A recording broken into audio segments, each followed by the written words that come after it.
What is up, you freaky folks? My name is Nick, and welcome to my channel, where I cover all things horror.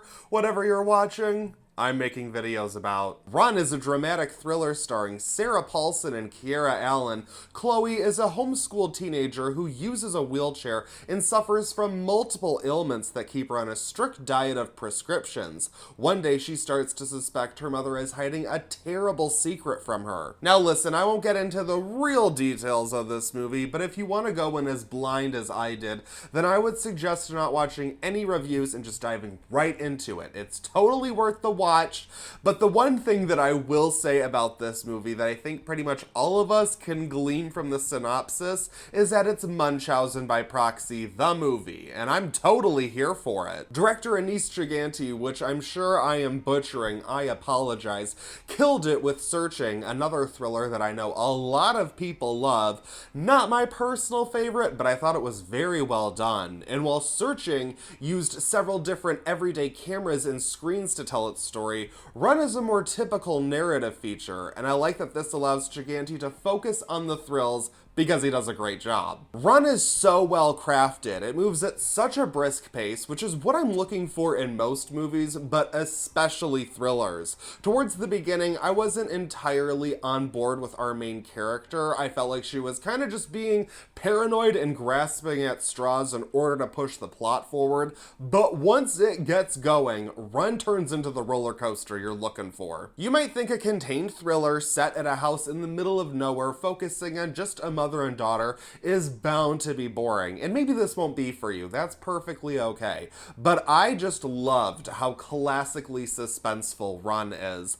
I don't know about the rest of you, but becoming more and more adjusted to watching movies at home on streaming as opposed to going to the theaters to watch them, I'm finding myself easily distracted. Like, I will just not review a movie because I realized I spent 15 minutes watching other people's YouTube videos when I was supposed to be reviewing a movie. Whoops. Not the case with Run. My eyes were glued to the screen watching these simple sequences of tension play out. I want to talk about Kiera Allen, who plays Chloe, the protagonist. The conversation around her has largely been that she uses a wheelchair in real life and is playing a character that uses a wheelchair. Now, I think the representation is great all on its own, but let's talk about her performance, okay? This is her feature film debut, and she's going toe-to-toe with the Sarah Paulson throughout the entire movie, and she crushes it. I mean, that is not nothing. That is a big deal to say that someone's feature film debut carries the movie, especially paired with Sarah Paulson.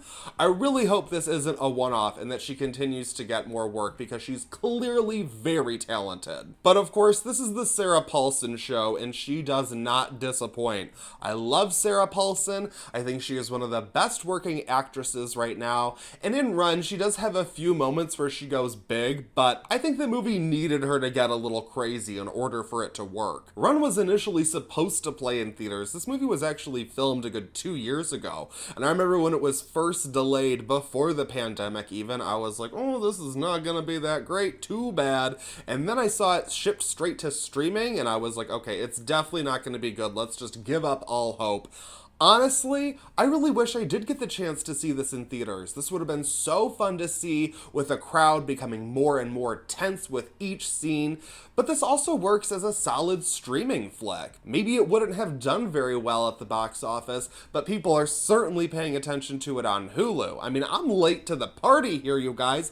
I'm sure you've already seen Run, and I'm glad people are giving it a chance. I'm gonna give Run a 3.5 out of 5. It's a well-structured and entertaining thriller with great performances, even if it has a clunky start with story elements that don't always work. Now I want to talk about the ending, so spoilers from here on out. If you haven't already watched Run, definitely do so. You might not love it, but it's totally worth a watch. So we get to the end where Sarah Paulson, the mother, she's trying to break the daughter Chloe out of the hospital, and they end up in front of this staircase because there's really no way to get down, and the security guards just kind of show up with guns and just blast Sarah Paulson away. She goes flying down some stairs, leave it to Sarah Paulson. Shots fired, flies down the stairs, she keeps trucking. I thought this would have been a great opportunity for our main character to take charge and ram that bitch down those stairs and sever ties on her own. Instead, what we end up seeing is years later, Chloe goes to visit her not so much mother in custody, and she's giving her pills to keep her paralyzed. She's basically putting her through the same torment that she was put through earlier, and I can understand how maybe that works more for some, and I understand the point there, but I wanted a badass ending, and I thought it totally would have worked. But again, maybe that's just me. What did you guys think of Run? Let me know in the comments. Thank you so much for watching this video. I greatly appreciate it. If you're feeling generous, give it a like or a share, what have you. Feel free to follow me on Instagram, subscribe to my channel, and hit that bell and turn on your notifications. That way you don't miss any creepy content. Thanks again, you guys. I greatly appreciate all of the support that I've gotten over the last couple of months. You guys have just been the best. So that's it for this video, but I won't stop you from watching another.